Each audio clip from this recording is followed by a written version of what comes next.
Oh, okay. I don't know. Okay. That's Never wrong. Let's do this.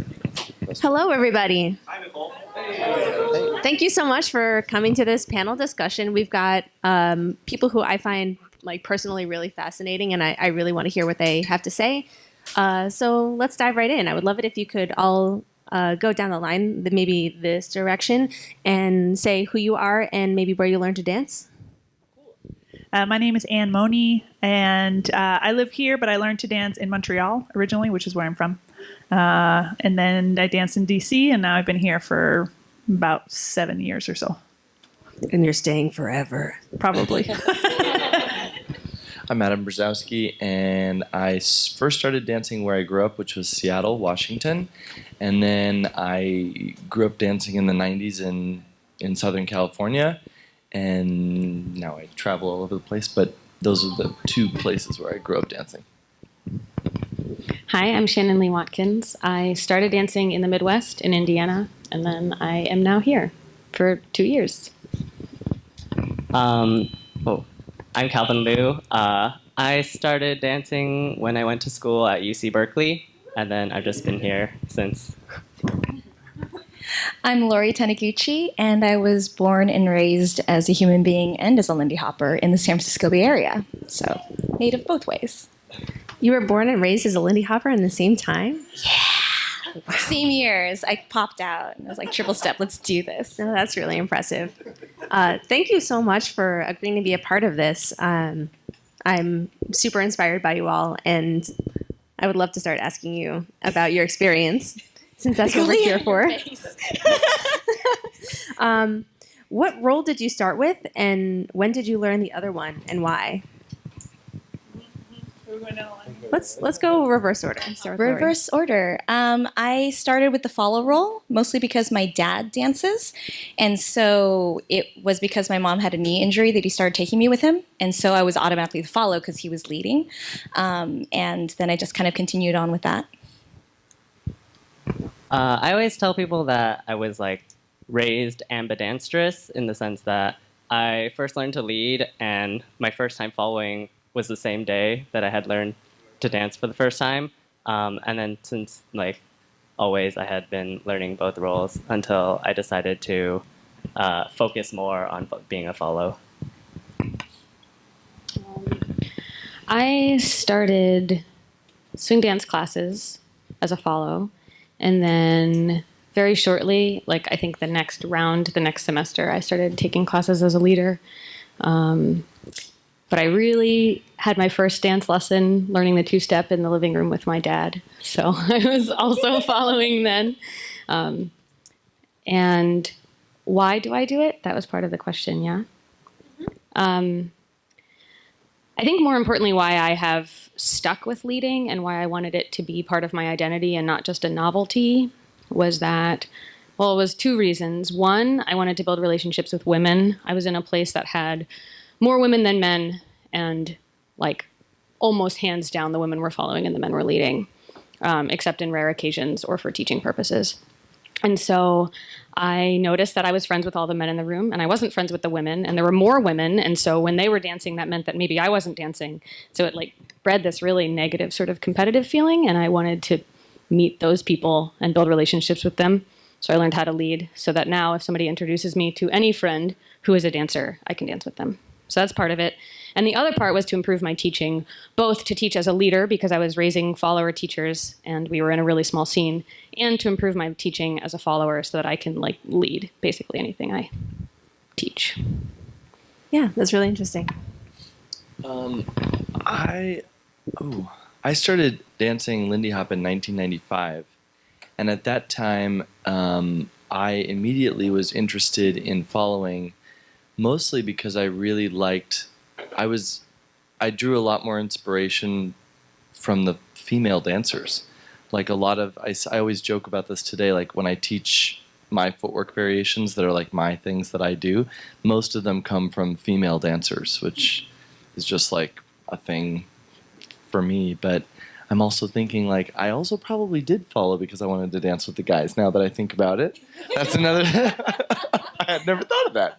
But and it was just something I immediately wanted to do. When I started doing it, it's funny even to hear people say, like, I chose to take the next level of class as a leader, because for us, like, I remember when I started wanting to figure out how to follow, like, even in Seattle, which was very progressive, and I don't know if you know who Hallie Cooperman is. She owns and runs a Century Ballroom, and it's a very queer positive space, but a guy following was always somehow like a joke. So if I was trying to figure out how to follow, and I would, dance with my refrigerator and swivel and try to do whatever. And then when I would go to a social dance and I would ask someone to dance with me, they would usually dance with me for like a phrase or like a half of a chorus.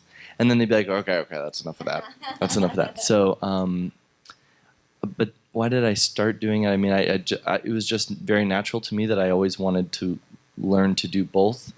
I don't think at that age I had some sort of like gender context or like I wanted to dance like the girls. It was just I just wanted to do both things, and I liked the way that some of the female dancers moved, so I wanted to copy that. And so I did both from kind of somewhat from the beginning, but I never had anyone teach me how to follow. It was just like I just wanted to figure it out. How do you feel about name dropping a few of those dancers that you originally found inspiration from? The dancers?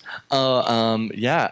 Just for historical context. Well, I think it's pretty well known that like one of my, two of the women in my life who I think are also, wait, just a side note on that. Actually, if you think about it, the way I got into swing dancing was I was at a youth theater, and this girl who she just grabbed me and made me dance with her. And if you really think about it, I wasn't really leading. So, you know what I mean? She's like, "Come on, Adam." It was totally like the pretzel and like this one over the head, whatever that is. Norma Miller is someone I met here in California when I was about 13 years old, and since that time we've had a very, very close relationship.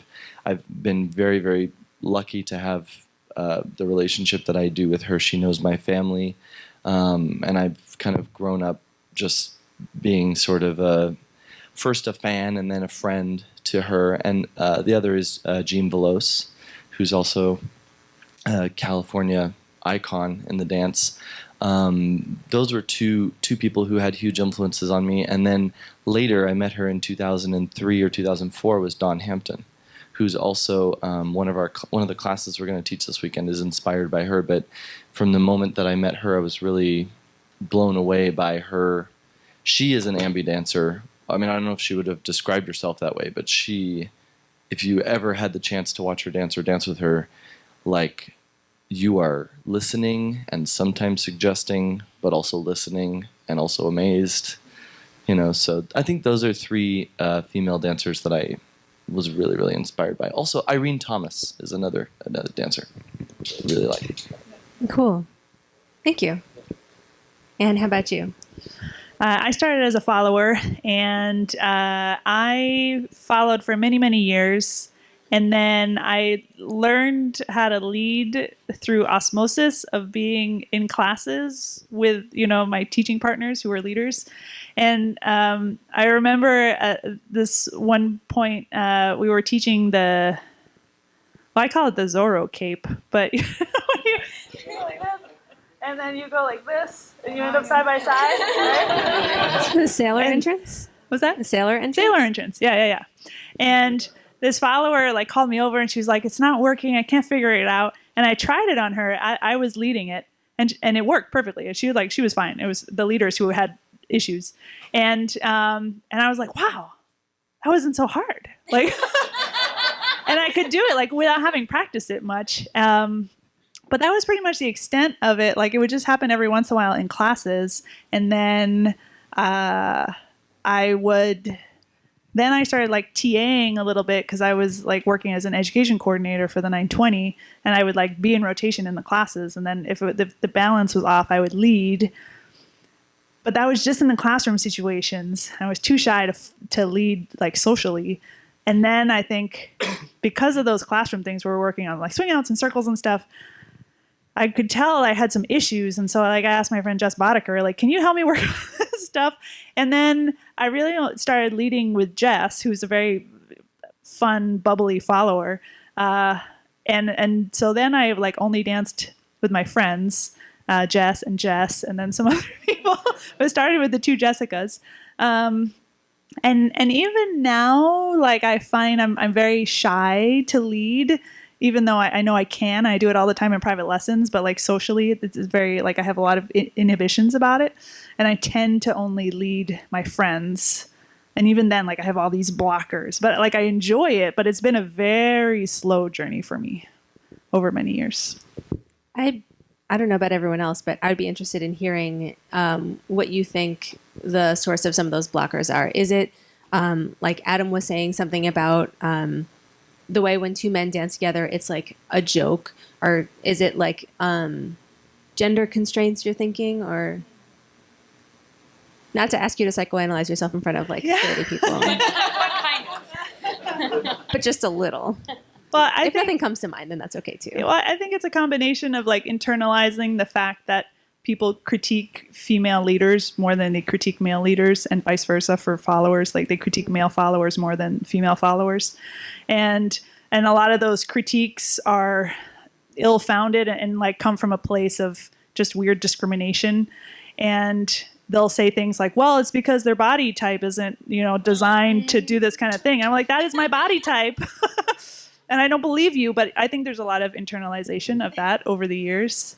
And then I think it's also the fact that, I got so far into following before I really was curious about leading, like 12 years into it before I was like, maybe I should try this leading thing, that I think people have, they have expectations of me as a leader. I'm like, listen, I haven't been leading that long. It's not going to be very good, but we could try something. So I think there's that too, of like, because I feel that way, especially in social situations, like at the 920, a big ballroom, lots of people watching, like, oh, wait till they see how much I suck. You guys will all see it this weekend. At least that's how I perceive it, because I know my shortcomings as a leader. And I'm like, oh, big difference there. Can I say something writing onto that, which is, the experience thing when you start in the more common role, like no one judges you because you're a beginner like all the other beginners. But then when you've developed experience in that role and then you try to move over to another role, and then suddenly you're really vulnerable in front of everyone as a sucky beginner, opposite role. And you kind of don't want to show that side of yourself. Again, it's really scary. And especially when you've gone to a position of authority, if you're an organizer or a teacher or something, you don't want people to see you fail. It feels really scary. So definitely for me, that's part of how I feel about leading socially, is I think, oh man, I wonder if people are watching her and being like, she can't teach a class. I mean, she doesn't even know how to do that pass by, So, and a lot of this is in my head. It's what you have to go through as a beginning dancer all the time. Just now you've been like through it, and now you have to do it again, which is just ultimately difficult. Do you think that you hold yourself to the same standards of art making in your secondary role as you do to your first? Yeah, so what is really interesting is that I consider myself a primary lead in Balboa, but a primary follow in Lindy Hop. Because when I started Balboa, I was doing leading and following. And then I was finding myself very frustrated with not being able to express myself musically the way I do in Lindy Hop as a follow in Balboa, because it's a new dance and it was a different dance. And then I moved to leading because I felt like I was able to express myself. And I think part of that frustration was that I was a beginner again in Balboa. And I figured if I could be a beginner again and also a lead in Balboa, that's somehow more acceptable than being a beginning follow and really wanting to express myself, but not really knowing how to insert it the way I do in Lindy Hop. I can see the openings in Lindy Hop. I can ask for things. I can initiate things in Lindy Hop. I feel very comfortable. But when it came to Balboa, I'm like, wow, we're really close. And I don't know where my openings are. And I don't know how to ask for that. Well, if I led, I could lead myself into openings.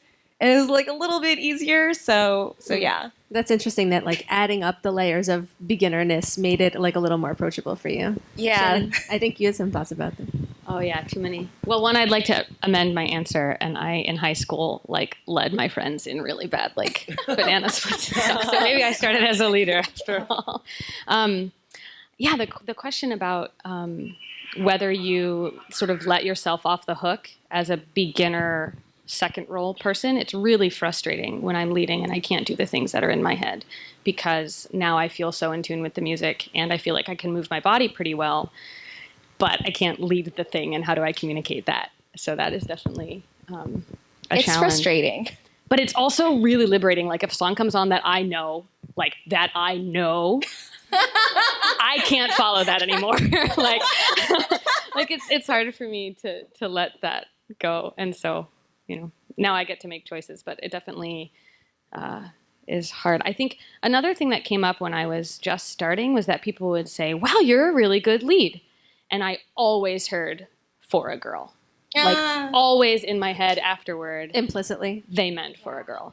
And I don't know that they did, and following up with people, maybe they didn't, but that's how I felt. And I was like, I'm going to lead, like just be a good lead and not like have it be followed by that caveat, which like, I don't know what that means. I think what they mean is like, because you started in a different role and now you're starting a new thing, but like, it's not what they said.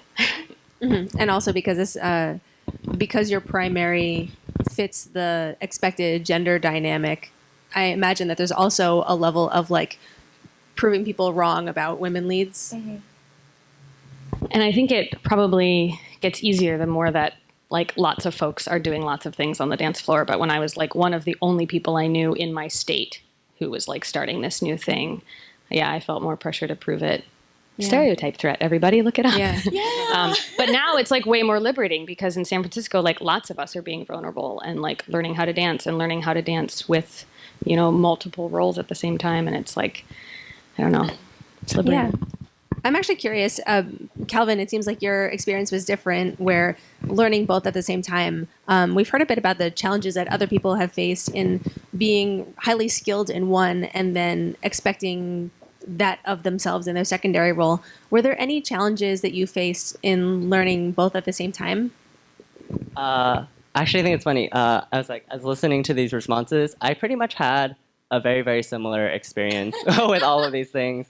Like you were saying, when people told me like, "Wow, you're a really great follow," early on, I could tell that they implied for a man, because I'd often hear, "Wow," like after my first competition as a follow, which I've never competed as a lead before, and I consider my following much better than my leading. Someone came up to me and was like, "Wow, you're such a good follow. I can't imagine how good of a lead you must be." And I was like, "Oh, like thanks. Like, yeah, it's so good. It would blow your mind. Like you wouldn't even be able to understand it." I just like walked away. But yeah, essentially like the same things. And I did feel, especially early on, I think even though I didn't have this feeling of like people judging me as like an organizer or anything, because I was like learning to follow despite being like a quote unquote like nobody, like even though like I wasn't well known, I still felt like there were a lot of, especially because it was less common, there were a lot of eyes on me, and I felt like what Shannon said, a lot of stereotype threat. And I think it's interesting that's like influenced my growth as a dancer. Like before I did my first competition, I remember very distinctly thinking to myself that like I didn't want to do too many variations, because I thought that if I did too many variations, someone would see that and be like, "See, that's why men can't follow, like because like they just do their own thing, like they were like meant to be leaders, like they just can't follow." So I worked really hard. I was like, I'm gonna like follow every lead perfectly, like everything's gonna be perfect, and I'm only gonna be a follow, like then everyone will know that men can follow. Like I didn't want to be like a bad representative, like especially if I was like in like a competition, I was like maybe the only guy following. I didn't want like the person I danced with in prelims to like afterwards be like, "Oh man, I totally like got that male follow." Like, you know how it is about male follows, just doing their variations. So like for a long time I was like really like averse to like How dare they be fabulous. Yeah, so for a long time I was like really adverse to like expressing myself a lot as a follow, because I was just like, I like feel weird about this. Do you think that any of that still lingers, or have you like broken through and said, "Screw everything, I'm going to do my wonderful variations as well as I damn well please"? I think I've broken through more of it now. After after just like a long time of like being a follow, and especially seeing the scene around me change and like become more ambidextrous, I've just come to kind of be like, not only is the environment more comfortable now, but like I'm also more comfortable after like I've like identified as like a primary follow for like most of my dance career. So at this point, I guess I don't know. I don't want to say like I had to get over it, but like I just got over it. I think we're probably all glad you did. Adam, you had some thoughts. Oh, well, I was just going to say we were talking about the difficulties of, you know, when you are good at one role and you want to start to do another one, there's some obstruction of just the fear of not being good at something when it's like, I'm already a good leader, so if I'm not a good follower, that part of it. But it's just, for me, there definitely also is a moment that you want to look at the historical side of things and see that our community, you know, heteronormative is not a well-encompassing enough word to describe the deep rooted gender archetypes that we have, not only, you know, that have been created and are constantly praised, but you know, that perpetuate themselves into the way we dress. I mean, you know, if you're a guy and you're going to a contest and you're not wearing a suit, it's like, I mean, and you know, I have a degree in musical theater, and I always joke with my like friends who do Broadway shows. They're like, "You dance in suits?" You know, like they wear sweats, they wear dancer gear. Every dance community has their, you know, West Coast has their garb and everything. But we really, because we're so historically and sort of recreationist and referential, we really have this very deeply rooted thing of. So I think that plays a role too when a guy wants to follow. It's like, I mean, I remember the first time I did a contest as a follow, and I was thinking to myself, what do I wear? Like, as a guy follow, what do I wear? You know, and just the fact that, you know, because I grew up in LA with all the vintage and everything like that, I mean, just the fact that crossed my mind, like, how do I present myself as a follow? Do I need to somehow reference historical follows in my presentation? And that's not just with my clothes, but also with the way that I move. I got something a couple of people have said to me about my following, which I like, is that they said, I really like the way you follow you, and maybe this could be a backhanded compliment too, but they said, you follow, they said like a guy, but I think what they meant is that I wasn't trying to recreate feminine movement, that I was just moving like me, but doing, you know, rock stepping on my right foot, you know. I don't know if that's a complete thought, but so much Yeah. for saying that. Yeah. I I know that Shannon has opinions about women in solo jazz dancing in menswear.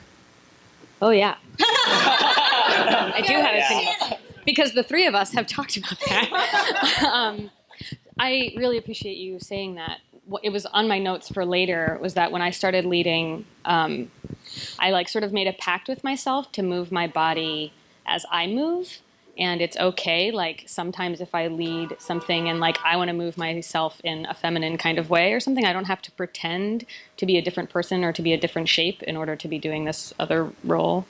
It's really nice to hear that you're thinking about that. But it also connects to also that it's not, I don't think we realize that we do it sometimes. Like, we don't realize that we're copying quote unquote feminine or masculine stereotypical movement or whatever that is. It's just like we're so bound to, I mean, like another comment that I've gotten about my dancing since I started was that because I grew up doing musical theater, that I look too polished. I look too, you look too clean. And it's like, well, you know, from what I learned about this dance places a heavy emphasis on self-expression. So if I move clean, that's my way of moving. So isn't that as valuable? So if you can take that ideology, that way of thinking into anything, across genders, across body types, across, and we're kind of going through some growing pains in Lindy Hop, I think, a little bit with this wanting to preserve things, but then also wanting to progress in the way that we move. And I think, things like this are part of that progress, I think.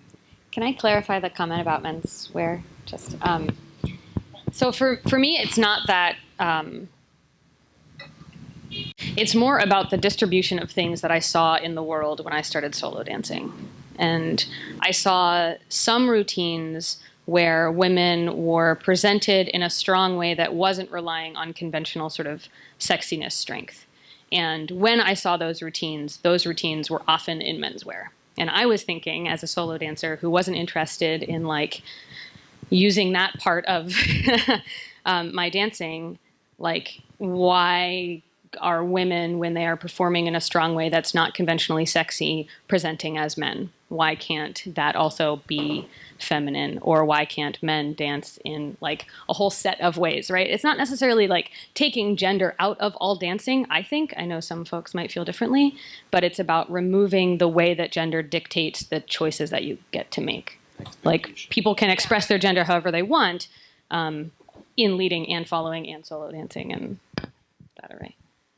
Yeah. So I feel like this question about our gender presentation in dance kind of, for me at least, touches a lot on how I see Lindy Hop as a culture in general, because when you come right down to it, we're not as strictly recreationist as some other subcultures, like, say, Civil War reenactors or things, right? Well, I mean, like, and like, I subscribe to a YouTuber, they do lots of reenacting, it's really interesting. But we're not super strict on it, right? We're not that strict. And so I think there's always going to be people that are more interested in recreating a certain historical moment or a certain historical look, and those people are part of the community, but it is by no means a defining aspect of our community. And so when we say things like, oh, biologically speaking, women are, following and men are leading, we're really citing history in a very specific way that is not part of our culture. We have changed and grown with time, as it should be, and there are things that we hold dear and near to our hearts historically, but we don't have to recreate it. We don't have to do it exactly that way. And so when we are able to, with our better understanding now of technique and how to dance, I think that as a community we've really grown in that and sort of understood and taken that apart and looked at it. We can do things like maybe a smaller, partner doing an airlift of a larger partner or something. There are ways to leverage and use our bodies that are not specifically the way it may have been danced, with a larger partner and a smaller partner, and taking the smaller partner and throwing them across the room or something. And if you look at Big B and Shorty George. Yeah. Basically, where there's a will, there's a way, right? I mean, like, if you want to do the thing, you can do the thing. And with what we know about how our bodies work and the techniques that we can use in dance, there's no reason why we can't leverage that to make it available to all genders, all body types, all kinds of physical disabilities, mental disabilities, all sorts of things. It's just adjusting. And that's what we do in social dance every single time. Every dance is a negotiation. I dance with a short lead, a tall lead, it doesn't even matter. I'm adjusting to their dance, and they're adjusting to mine. And that's what we ask for each other. And that's what's really special about social dance. And I think that if we try to be really recreationist, we lose that.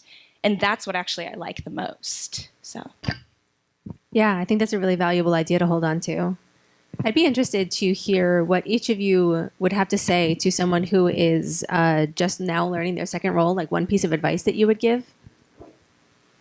I would say, ask first, like, what dance role someone wants to. Actually, I was going to say, if you're dancing an uncommon role, you may have to do most of the asking of dances. Because a lot of us are still relying on gender to find a partner in the 5 seconds on the dance floor. And I feel this a lot also with niche dances, like, say, Balboa or Shag or things like that. Like, if I want to find a Balboa dancer, I look around for the people I know who are Balboa dancers. And so I think if we're going to move towards people like beginners in our classes learning an uncommon role. You have to teach everyone to take a moment, look at the floor and be like, oh, who do I see leading? Who do I see following? I can ask them to lead. I can ask them to follow, and not think of it as I'm just going to go to the next girl and ask them to dance with me in a role that I'm expecting them to do, because it's slightly lazy, right? It's easy, but it's kind of lazy, right? Maybe they're not even dancing. Maybe they came to hear the band. You don't know.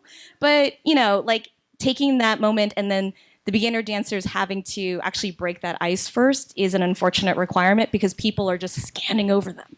We want to teach people not to scan, but it happens so much. Yeah, that's a really good thing to note. And if anyone has not gone out there and gotten their pins yet that say what role you're interested in doing, this is maybe one way to start breaking that down. I have one from Slow, and it's on my belly button. It says ambidextrous. Does anyone else have a, yeah? Yeah, actually, as an organizer of the Switch, that's actually a big reason why we have the buttons. It's because it's our way of kind of trying to solve the problem with scanning. Because one big reason we have these buttons here is because even though the Switch kind of celebrates being ambidextrous, we're not expecting that everyone should walk in here and expect that everyone is ambidextrous. That you should expect that everyone will want to lead and want to follow all the time and want to do Switch dances always. And so that's actually a really big reason why we have the buttons here. And that actually kind of goes into one of my larger goals, which is I think the Switch kind of serves as a stepping stone. I think ambidextrousness is kind of a stepping stone into opening what I would refer to as just gender neutral dancing. And this part of this comes from me. There was a time in my life where I decided I would only follow. I wanted to do that because I was bitter about the world, and I was yeah, no one can tell me what to do. That failed terribly. I went into a birthday jam, and a woman ran up to me immediately and was my first partner. I didn't want to be get away, woman who probably follows, so and then every person who stole me after that was also a woman who wanted to follow, or made it made it obvious that they wanted to follow. So I threw out that idea really quickly. But maybe this is really mean advice to give to someone who's learning their second role right now. But I would say don't give up, because one thing I've learned, which I'm not super happy about, but the better you get at your second role, the more people notice you. The more people notice you, the less they scan, and then they can. So if I wanted to only follow now, I could do that. I have friends in the dance scene. Lots of people know I'm a follow. I'm recognized. And even if I go to I have gone to new scenes and danced there, and people will notice me following, because one, I'm new, and two, I'm a good enough follow to catch someone's eye.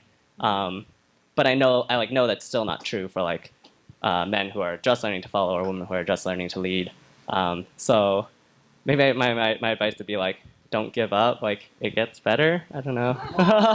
Do you know those signs in California we have, and I don't know if it's other places in the world, but it says look twice for motorcyclists? And do you know why they say that? Is because when you look in your rearview mirror, you only see cars. And so if you tell yourself to look twice and specifically look for motorcyclists, a greater percentage of people actually see the motorcyclists. So that's why it says that on the freeway. So it's kind of like that. Obviously the beginner people don't need to be reminded of that, but the other beginner people that are not dancing the uncommon role, look twice for ambidancers. Maybe there's one scan, you're who's available to dance? Do a second one and be who's dancing in a role I didn't expect? And actually make an effort. So when there's beginning dancers in my classes, I try and go up and introduce myself, because even though I'm kind of treating them special in a way that maybe I wouldn't do that for the other classes, I want to go up to that person and say, I see you, and I'm here to support you. And any questions you have, just let me know, and we can talk about leading as a female or whatever. You kind of need that extra encouragement and support to really grow that community. And I think that's a fine thing to have. It's not, unfairness. It's really just kind of bringing them out and making them visible. Do any of the rest of you have ideas for advice that you would give to someone who's just starting in their second role? I mean, practice. Kidding. I'm kidding. Maybe I'm not kidding. I think just get good at what you do and don't give two shits what other people think about you. That's like the most direct way I can say it. Because Norma Miller said something to me a long time ago, which is meet me on the floor. And it's like, I never really understood what she meant by that. And then I eventually figured it out. It means like, what is the expression like? I'm not going to say it right, but prove it. Just prove what you, don't worry about what other people, I'm not worried about what other people think of my dancing. I'm not worried about what other people think of the way I dress or look or anything like that. Just go do what you want to do, get good at it, and then go out on the dance floor and do it. It takes a certain amount of confidence to do that, and I think that taps into a conversation about when you don't see other people modeling what you're doing, it can be harder to grow that confidence. And it's great to see things are changing now. I mean, the fact that you're all sitting here listening to me talk about this, so all of us talk about this, is really, really cool. But just be bloody bold and resolute about what you want to do and go out there and do it. And I think that from my experience traveling around the world, I think that, San Francisco is maybe not going to be the place you're going to have the most trouble, or maybe Seattle, things like that. But, traveling around the world these days, Lindy Hop and all swing dances have reached into parts of the world that, who knew? Like when I started dancing, there was like 10 events like globally. Now there's like hundreds of events all over the place. The progress of the dance is not always equal to the progress of the place where you are dancing in.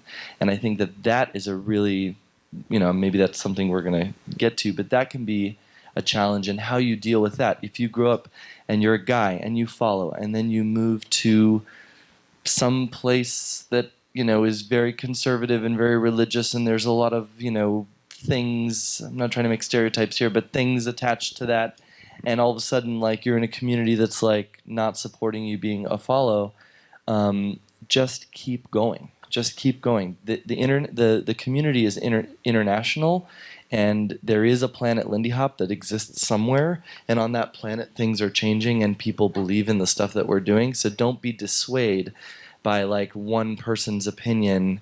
I can't even tell you the strange things that have been said to me about opinions about me following or me being a gay man in Lindy Hop or blah, blah, blah, blah, blah. Just ignore all that shit and syncopate your triple steps because... On that note, I would love to talk about what we as scene leaders can do to change the environment in the cultures that we're involved in. And we're very lucky here in San Francisco, but let's say you end up in a place. Can I jump on this? So we had this Yehudi discussion a couple weeks ago, which was really cool. And I remember Hallie Cooperman from the Century Ballroom, I think she asked me that. And the people who were on the panel had not gotten together before that discussion, and some of that discussion came out of a response to this article written about the changing of the name of the Jack and Jill. And so it was a really cool discussion, but it was also like, I was like, oh, it was like someone had asked me to talk about something that I've spent a lot of time thinking about, but never really actually talked about. So when they asked me, I was like, what? And Lori and I, we actually called each other after. We were like, what did we just say? Like, what? Did we say the right things? Did we say the right stuff? And I've spent actually a lot of time thinking about what could we do to make, from an organizer perspective and a community perspective, what could we do? Okay, well, here's a couple things I think we could do. First of all, and these are just ideas, so they're not proven, I'm just my opinions. I think that the whole code of conduct thing and the whole safe space thing needs to become a catalyst for a change in our culture in general that represents a broader reaching embracing of diversity. I think that one thing people asked was like, well, Adam, you're a gay guy and you primarily lead, but you also follow. So is this whole thing like, is it an LGBT issue? Well, what if I'm a straight person, but I'm male and I follow? Like, am I in your category too? And then it's like, oh, who's advocating for who's talking about what? And then I started thinking about it. I was like, we have a deficit of a lot of people in our community. I mean, I don't know if anybody's ever done a tally, like, who are we? I mean, we're very international, but in terms of like income bracket and like kind of socioeconomic certain things, I think that we could use a little diversification. I mean, I auditioned for a movie when I was living in New York that was about a subculture which is growing exponentially in the ballroom community, that's about dancing with people in wheelchairs. And if you go up to Vancouver, Jason Warner, I know he has a couple people in his community who are in wheelchairs and they're learning to Lindy Hop. I mean, and that's breaking all sorts of boundaries, but we don't even talk about that. Inclusivity of different diverse groups of, so I think that the whole role switching thing is representative of, I think that, to be honest, I think that there are a lot of LGBT people who are going to fall in the category of people who want to switch roles. I think that creating statements as organizers and putting them out there that are not just about that are really broad. Those things after all this stuff went on, that's like you go to the coffee shop and it's like people not welcome in this coffee shop are transphobic people, homophobic people, xenophobic people, racists, bigots, like people against women, and they like just list them all off. I kind of think we need like a statement like that that's like, welcome to Lindy Hop Land. You are now entering Lindy Hop Land. In Lindy Hop Land, we don't tolerate to make it really, really well known, like what our values are, what types of things do we embrace, and I think we do that sometimes, but I think it could be better. And then the other thing about non-traditional people feeling welcome, like we were talking about gay people, and it's like, well, if I'm a gay guy, why don't more gay guys Lindy Hop? Well, it actually is pretty simple. If you go to one of these events, I mean, I was in Europe for the last 5 months working at festivals and teaching residencies, and the number of gay people I encountered was like a very, very sad number, much to my dismay.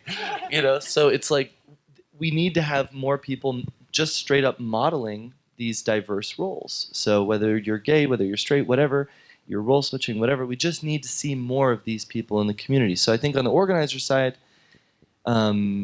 statements of inclusivity and putting it out there, like these anti-bullying campaigns are trying to change the culture in schools, even to make it cool for kids to not support bullying. We need to change that culture inside of us to recognize how we can embrace diversity. And then for dancers, we just need more models of diverse types and roles. I definitely agree, and I think the modeling has a lot of different applications that we don't think about a lot.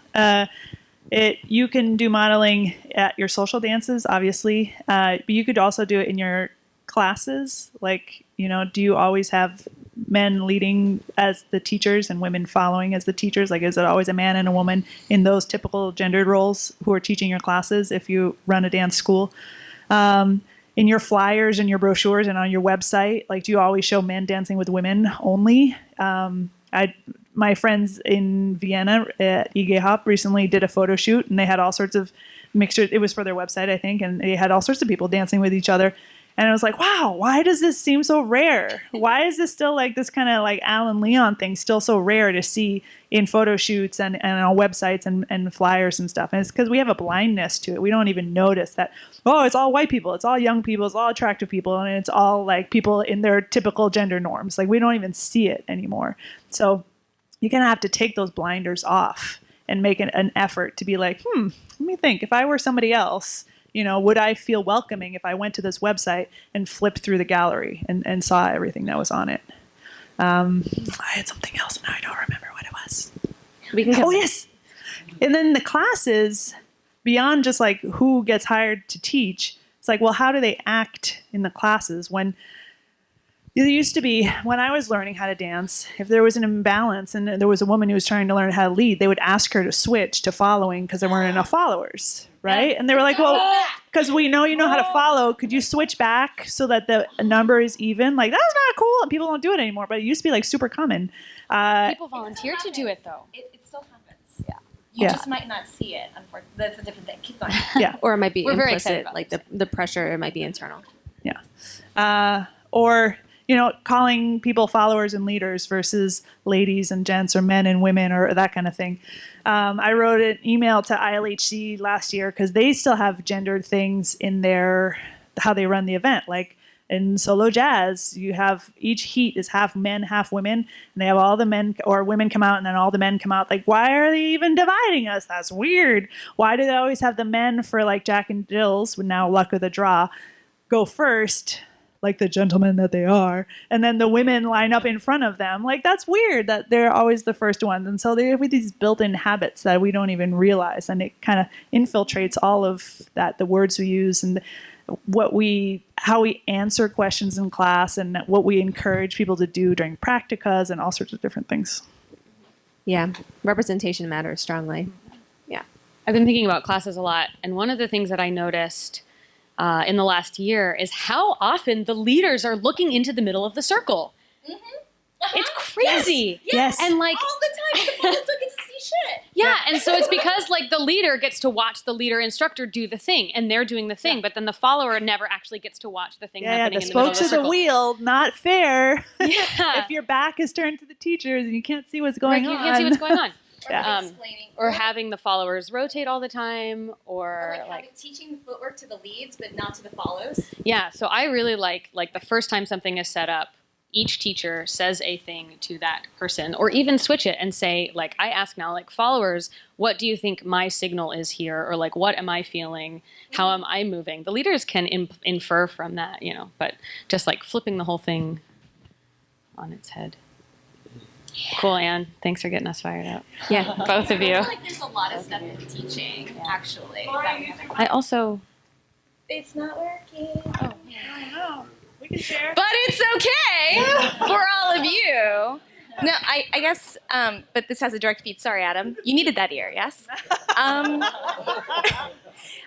I think that there's a lot of cool stuff in teaching that we're trying to do and that teachers can implement. And the nice thing about focusing on this issue in class, in teaching, is because we all have classes, right? You may not always have a social dance party. You may not always have the kind of social dance party where we have. Like, I know lots of places there are bars or like things, like the situation can be different, but we all have classes.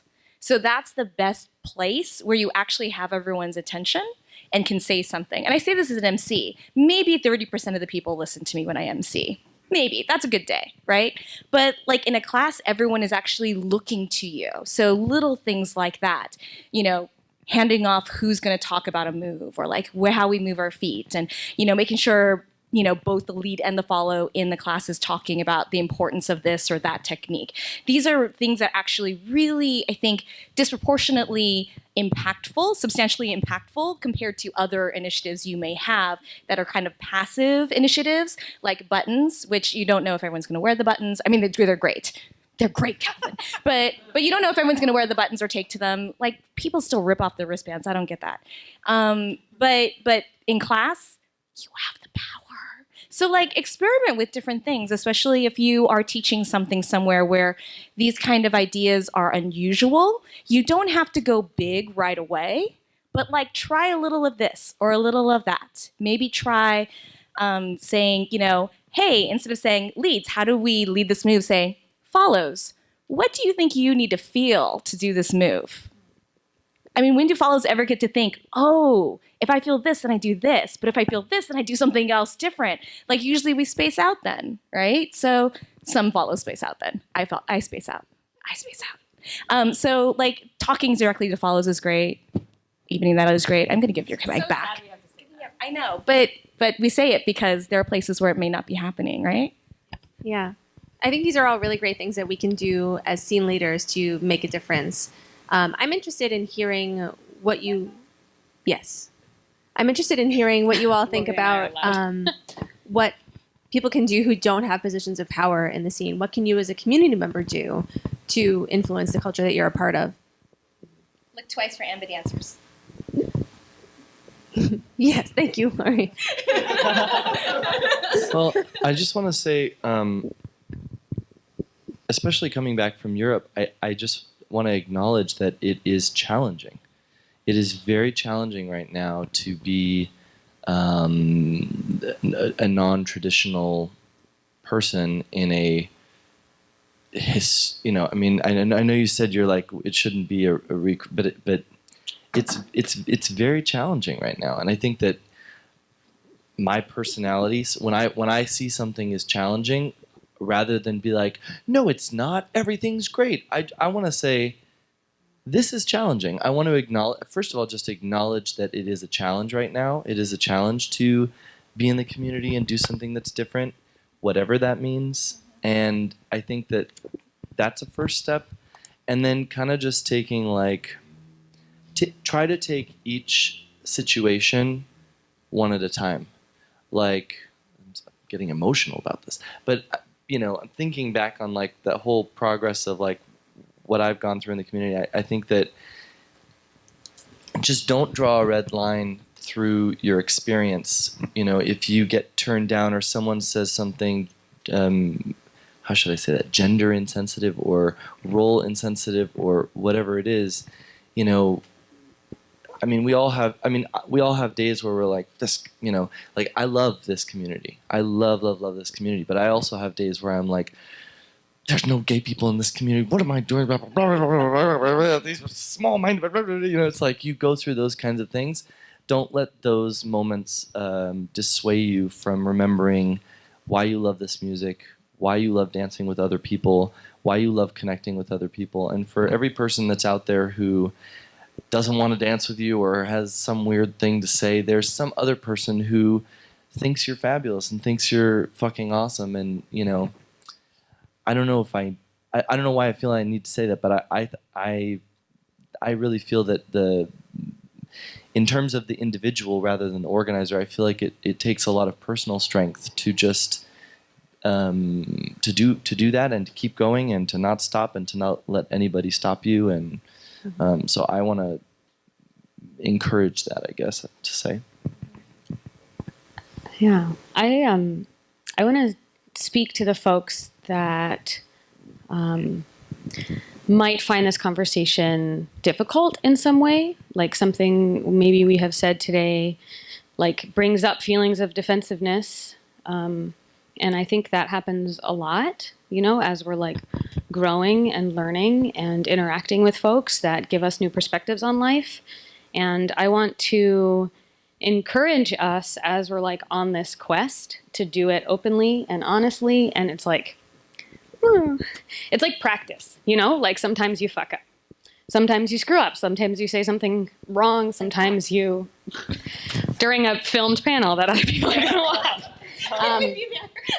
And sometimes we make mistakes and sometimes we make people feel uncomfortable, right? And we go, shoot. And like take that as a learning moment. And I think practicing grace in apology, practicing humility and learning and growing is really important.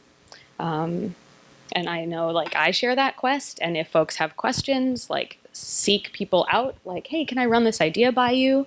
That person might say like, I don't have the space for it right now, and that's also fine.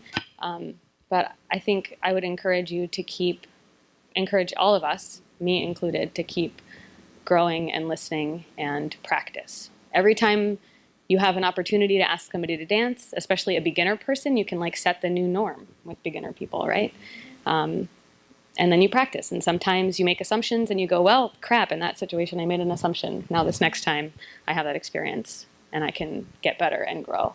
And I think if we all dedicate ourselves to like these changes and like getting comfortable with being uncomfortable and using those as learning opportunities, I think we'll see a lot of growth. I want to caveat off of that one thing. One thing Sure. I should have said, along with being strong in what you want to do, also give people the chance to learn.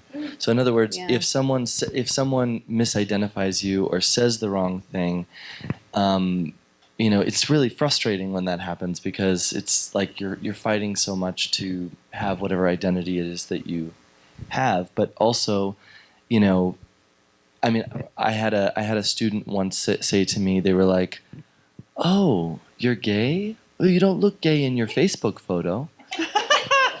And I looked at her and I said, "Really? I'm gonna have to change it then." She it like went right over her head. But it's like, but it's like I took the moment to explain that, and I to try to use it as a joke and use it as a teaching tool. But I mean, if you're doing something non-traditional, sometimes people do need to learn, and you can give them, like you said, the grace to have a moment to learn, whatever it is. I also want to publicly thank all of the friends and acquaintances that have openly shared on Facebook, especially in the last month, stories and experiences, and give an insight into your lives, because it's a lot to ask of someone, but I know that the rest of the community is learning and watching and growing from that. So thank you for sharing that story too. Yeah. I think there's also a lot to be said for really what can be seen as a small action, but that can have a big impact on someone. So even if you yourself aren't trying another role, but your friend is, you can tell other people hey, have you danced with friend? They're a great leader, they're a great follower. Or if you invite, and this has all sorts of repercussions on all the groups. If you invite your older coworkers or your friends who are minorities to come to social dance, you're just saying hey, why don't you just try this out, or tell just compliment someone in class in a rotation. It can go a long way. They'll be yeah, this person told me I had great swivels, awesome, I've been working on them so hard. And so those little actions, just going out of your way to say something or encourage somebody to dance with somebody else, I think can have a big impact in the long run. Yeah, I think you're right.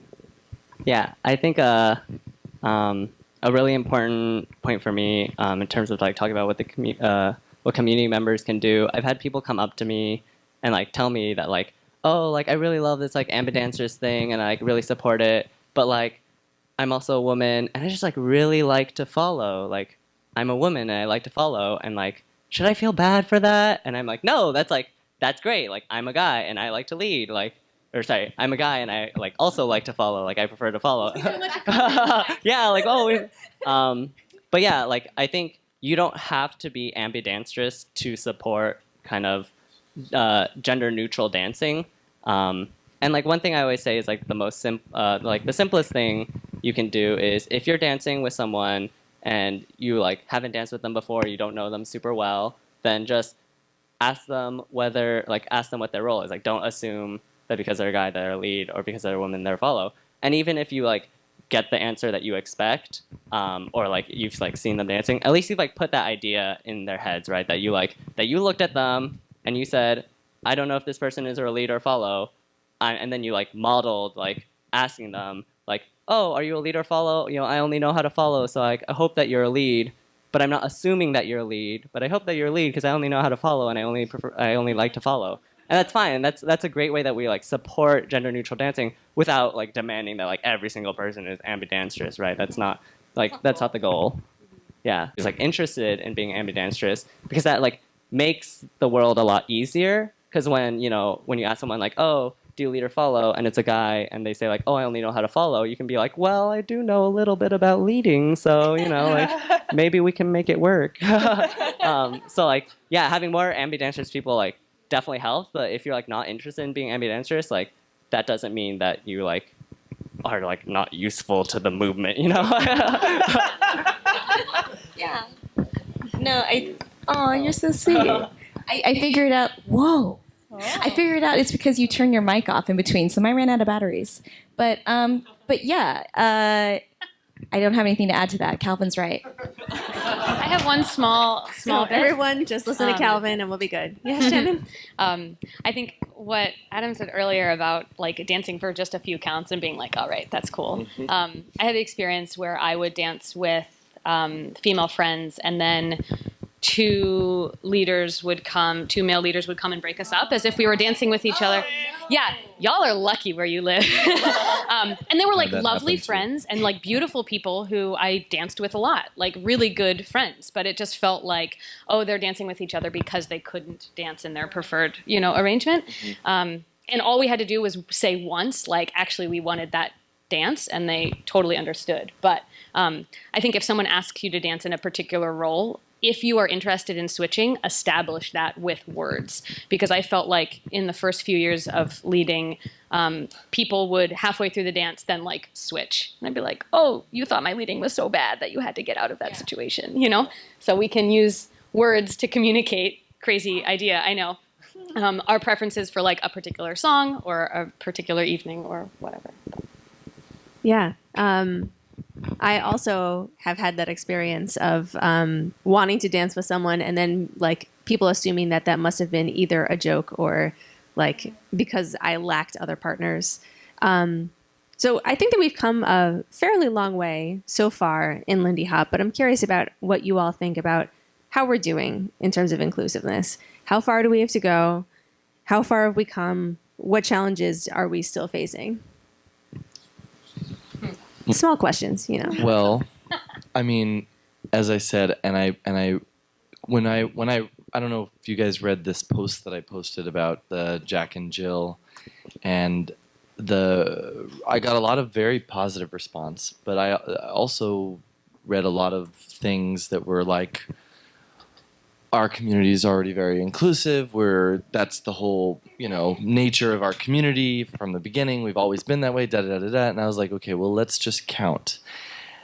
International full-time instructors who are gay. I mean, that are like out waving a rainbow flag. As far as I know, it's me, it's Gio Ola, from Stockholm, who's teaching at the first queer weekend that they're doing. I think it's in Gotham. It's either in Stockholm or Gothenburg. It's called the Queer Lindy Festival, I think. And Gio's not doing as much as he was. So there were two of us. I guess I'm holding the flag down for now. I mean, and there are other people who I assume, but I have never. They're not like out in the sense that they're trying to make that part of their identity, publicly known so that people can connect to it. So, I mean, that right there, it's like, how are we going to say we don't have a diversity problem if there's like two of me, so to speak. I think, how are we doing? There's always room for improvement. It's like going back and looking at your swing out. I look at my swing out from last year and I'm like, there's always room for improvement. I would love to see, I'm going to dive right in here. A question that I'm a little bit tired of hearing is, why aren't there more black people Lindy hopping? I'm tired of hearing that question because the real question should be, what can we do to make our community inclusive for as many people as possible? What can we do? And don't put stipulations on who those people are. I know from a private lesson student in Seattle, another group of people is like the 60-plus crowd. People who start social dancing at 72. That's a hard thing to do, and you're walking into a ballroom full of 25-year-olds who work at tech companies. I mean, let's be real about it here, people. And it's like there's a culture gap there. There's a culture gap there. So I think we have a great tradition for diversity. If you look at the Savoy Ballroom and where we came from, and I think it's very much built into who we are. Historically, but I think that the progress that needs to be made today is different than it was in the past, and so I think we have new. What is the tagline from Star Trek? To boldly go where no one has gone before. Like we need to kind of be going down that path a little bit. I mean, like for example, this I think the first that I know of ambidextrous Lindy Hop thing. you know? Yeah, the switch. So, it's really good. I just want to echo Adam here because of that exchange that we had after the Yehudi talk, and I've been thinking a lot about some similar things and had some conversations with some people. What I think it comes down to when I think of diversity and why that's important to us is I think a lot about Frankie Manning, who I know we reference a lot, but how he really wanted to teach the world to dance. And it wasn't like, I would really like to teach the world to dance, but only these people, right? So when there are people in the community who say, well, we're really good, we're good enough, that's fine, we're inclusive as it is. I think as an organizer, I have to say, we are never good enough. Like as an organizer, I'm always thinking, how can we make this better? How can we make our classes better? As a teacher, I keep thinking, okay, it's a pass by, but how do I teach this pass by better? Because every time I teach, someone gets a bad habit somewhere, and I'm trying to chase it down and squash it, right? But like, how do we teach better? How do we organize better? And I think that if we take this idea that we love Lindy Hop so much, we'd like everyone to just try it once, at least one time. I think you have to start thinking about, how can I grow my scene? How can I make it available? How can I make it safe? How can I make it a happy place for everyone? Because I want those people here dancing with us. So yeah, there really are no boundaries on that. I think that's the inclusivity that we're looking for, is not, is there a goal and when do we hit it? But inclusivity, the desire for inclusivity is the goal. The desire to keep growing, the desire to keep making the experience better for people. I want to try one more thing. Go, Adam. Also, there are no qualifications to be a Lindy Hop instructor. I have no certifications whatsoever. I won some contests. Some of them are from things you know. Some of them are from things that don't exist anymore. It's the same thing with organizing events, and no digs at anybody, but there's no qualifications to organize an event. Not that we're unqualified. No. No, that's not what I mean. But I'm saying that, you know, how do I say this in a nice way? There's two types of organizers that I tend to work for. There's people who really value the dance. They understand the spirit of the dance, what Frankie meant and what he wanted to offer the world with the legacy of the dance. And there's people who really like YouTube videos and want to make money. I'm sorry to say that, but that's a little bit true. And you... Those fools. They're gonna make money. With their financial security. Bah! No, but I think that I talk a lot about this, that organizers need to also realize the power that they have in who they choose to teach, in how they choose to design their events. And I mean, I'm preaching to the choir here. You know, this is our own group, but I would, you know, I mean, there's a lot of that going on. I mean, there's people in the community who are terrible people and terrible teachers, and we knew they were terrible teachers, and we knew they were terrible people, and they somehow kept getting jobs for a long time. And it's like that, you know, it's great to bring in people who are famous and are names and are YouTube people, but let's also, you know, place value on other things as well. And if you have an idea for an event that hasn't been done with this dance yet, don't wait for someone to give you permission to do it. I remember now I just got back from Vienna. I was teaching a residency in Balboa for 3 months. But I remember I was just a couple years ago, I was taking private lessons from Sylvia Sykes, and I was asking her stuff about Balboa, and she would be like, okay, well, this is the way you do this, and this is how this is supposed to feel. And she's like, and when you teach it, you know, talk to them this way about this, and da-da-da-da. And she's giving me all these tips on teaching. And I was like, Sylvia Sykes, I'm not going to be teaching Balboa anytime soon. I'm still learning Balboa. And she looked at me and she's like, sometimes you have to teach because you're the only person who can. And I was like,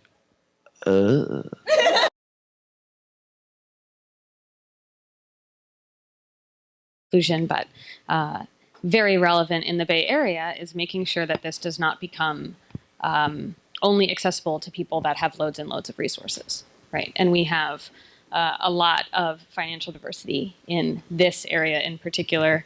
And we know that venues are expensive, et cetera, but things like sliding scales or sponsorship or ways to make sure that this scene brings in the people that want to be here, sort of regardless of their financial ability to get into expensive dances, I think is important. So that's a call to all of us to think about how we can contribute to that, how we can change our events to make them accessible financially to people. But I think that's a place where... Yeah, no, I wanted to do something kind of weird here on the camera, but I felt, as you were saying that, I felt a little defensive because I'm an organizer and we don't have a sliding scale and we don't have any of that shit. But I agree with what you're saying. And I'm like, oh man, I'm gonna have to redo like looking at our money and how we can pay for things. And what if we have that one guy who always asks for the low end, but you know he has a job and a really well paying one and he's just trying to skate by, right? Like all of those thoughts are going through my head. That's okay. P.S. You know, those feelings come up, especially when you are in positions of power. It's also completely valid that Shannon's point is really important to hear and to know. And as we grow as organizers, maybe, you know, I'll try one of these ideas or two of these ideas, or like maybe I'll take the idea of her idea and then change it to something else that maybe works for my business or what have you. And I think that that's really important as we go along. If you feel that defensiveness or you start thinking like, that could never work, maybe take a moment back and be like, or could it? I don't know. Shannon's got a point. Yeah, one idea I have is about sponsorship. I don't know how that would work. It could be anonymous, it could not be, but some way to like link up people that want to include more folks in the dance and support them. They're not quite sure how. Maybe there's a system there. Thanks, Lori. Let's talk more. Yeah. I think we're probably like 30% there to answer your original question. Like how far have we come? How far do we need to go? 30 to 40%. I think we've made some really good progress in the last 5 years. But I think if you go to the DMV and you look at the people who are there waiting to get their driver's license and you compare that population to the people in your classes, if there's a discrepancy, that's not normal. Like that's weird, right? And I even see like the people who are taking the beginner class versus the people who have been dancing for 2 years. There's a difference there. There's a big drop off in certain populations. And so I think you just have to like not become blind to it and not like just, you know, you have to be able to see the forest for the trees, or the trees for the forest. Anyways, right. It's easy to be like immersed in this world and it just like, it becomes the norm, right? It's totally normal to not see any children at a dance. But you go to a Latino party and the grandmother is dancing with the grandkids and that's normal. And it's like, so it's totally like, it just washes over you, but you have to like keep reminding yourself like, hey, when people cheer more loudly for two women who go into a jam, that's weird. And let's talk about it. Like, right, same thing for like black folks or any kind of minority that goes into a jam and people are like, whoa, yell extra loud. Like, that's weird, makes them uncomfortable. And I think it's important to like keep noticing and then keep talking about it with each other, with the organizers. If the MC says something offensive, you can boo them. I've done that before. But you could also talk to the organizer and be like, hey, your MC said this thing and that made me uncomfortable, right? And so like keep noticing and then keep talking about it with your friends and with the influencers around you. Because otherwise we're just going to stay stuck at that 30%. Yeah, I think that's a really great thought.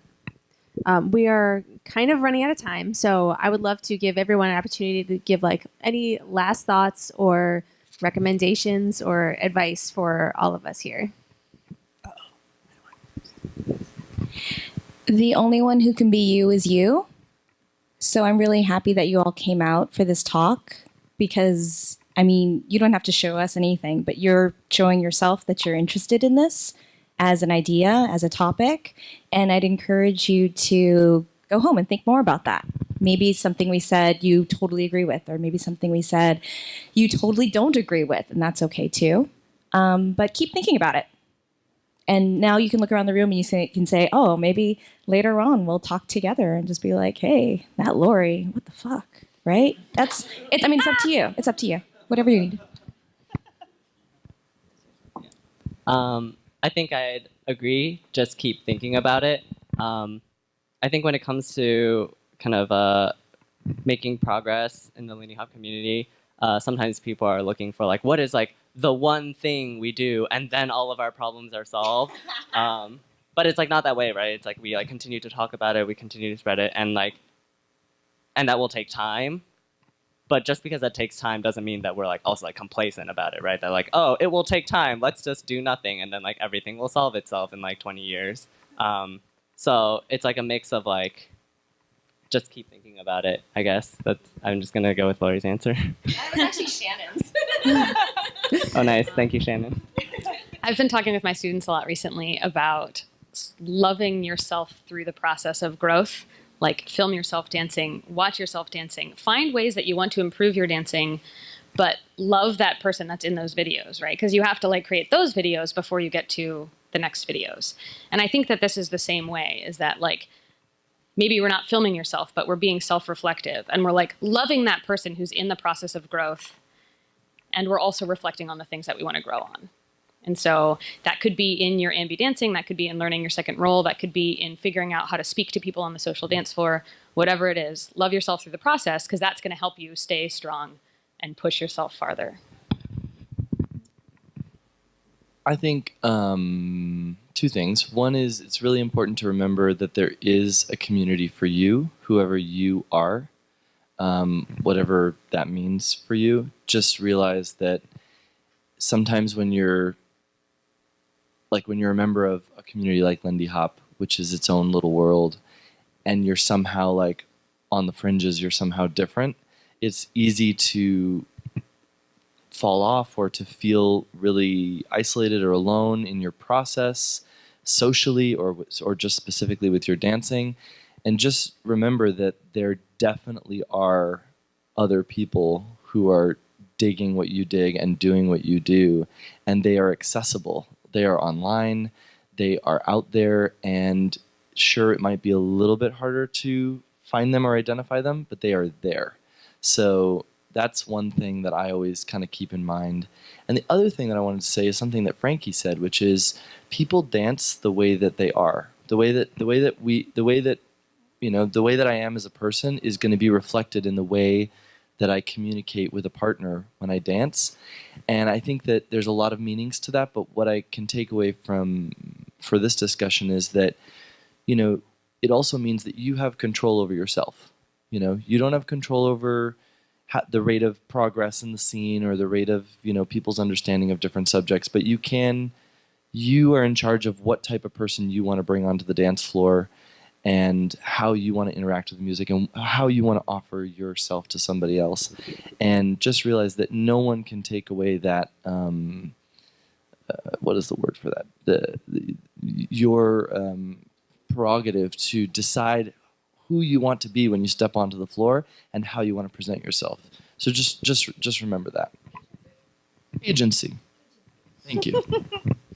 I would say, and this is similar to some of the previous answers, to a lot of these changes or changes you want to see are because of negative things you see, but you can make your actions positive ones. And people notice those, the large ones and the small ones, and eventually those accumulate. And then years later, we say things like, do you remember when we used to ask people to switch roles? Like someday we're going to say, do you remember when we also always named the leader name before the follower name in teaching couples? Like, ha, ha, ha, that was so hilarious, right? Like, but if you make little changes and keep doing them and like thumbs up the people who do different things on Facebook who are like doing stuff that you agree with, like all of those positive reinforcements will add up over time. So even if it bums you out sometimes, you can take a positive tack and that change will eventually happen. And people notice, like I teach classes sometimes and I think like, oh, this like change in my vocabulary that I made like 8 years ago, like, everyone's so used to it now. And I teach in Montana or something, right? We were at that event and then people come up to me after class, they're like, thank you so much for doing this thing or not doing this thing. I was like, whoa, people still do that? No way, crazy. But like people notice how you interact on the side of the dance floor, all sorts of little tiny things that have a positive impact. Yeah.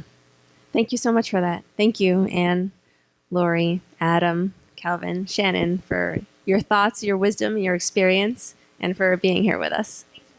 Thank you. Thanks, Nicole. So beautiful.